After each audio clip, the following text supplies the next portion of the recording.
Olá, nós somos da Stone Oakmont e no vídeo de hoje vamos falar a respeito de fitoterápicos que são registrados e fitoterápicos que são notificados.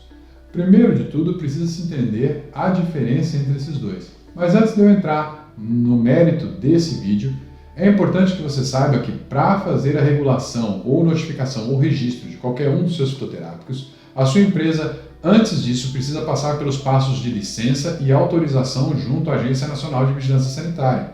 Se você ainda não possui essas licenças e autorizações, clique aqui no ícone da Anvisa, vá até os títulos Licença de Funcionamento e Autorização de Funcionamento e você vai encontrar dentro do nosso site informações e vídeos absolutamente indispensáveis para essa primeira fase do seu pleito, antes mesmo dos registros ou notificações. Se você já passou por essas etapas, esse vídeo então é para você.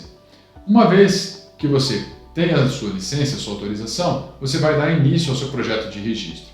Como eu estava dizendo, ele pode ser tanto registro de produto ou notificação de produto, mas o que difere os dois? Um fitoterápico medicamento, ou seja, é aquele que vai ser utilizado com um intuito medicamentoso, ele precisa passar por avaliações de estudos clínicos, testes, laudos e análises, para que seja comprovada a sua eficácia e a sua segurança.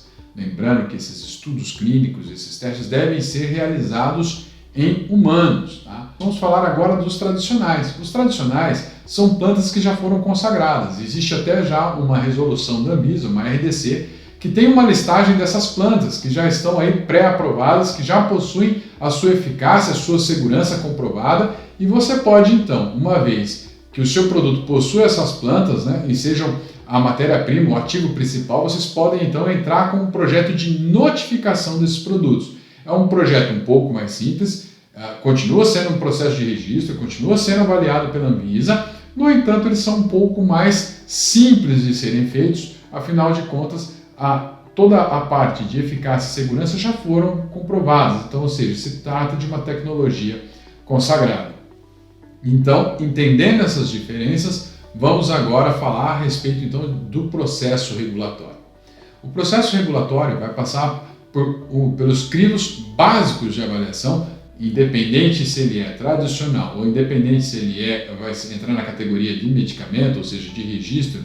Todos, repito, todos devem apresentar as características básicas de eficácia e segurança. Ou seja, se você estiver falando de um medicamento tradicional, por exemplo, de um fitoterápico tradicional que já está incluso lá na lista da RDC, não quer dizer que você não tem que apresentar nada. As configurações básicas de eficácia e segurança devem estar juntos ao seu processo. No entanto, você não vai precisar se aprofundar tanto e nem será exigido, por exemplo, estudos específicos do seu produto. Já como medicamento, sim, isso vai ser exigido e essa compilação junto à documentação técnica exigida deve ser feita seguindo os rigorosos padrões da Anvisa em relação às legislações aplicáveis ao seu produto. Se você está assistindo esse vídeo e tem dificuldade com esse projeto, entre em contato com a Stone Oakmont. O nosso time de técnicos, mestres e doutores estão prontos para atender a sua companhia, registrar os seus produtos ou notificar os seus produtos em tempo recorde, com menor custo e o melhor benefício para a sua companhia. Obrigado e nós nos vemos nos nossos próximos vídeos. Até logo!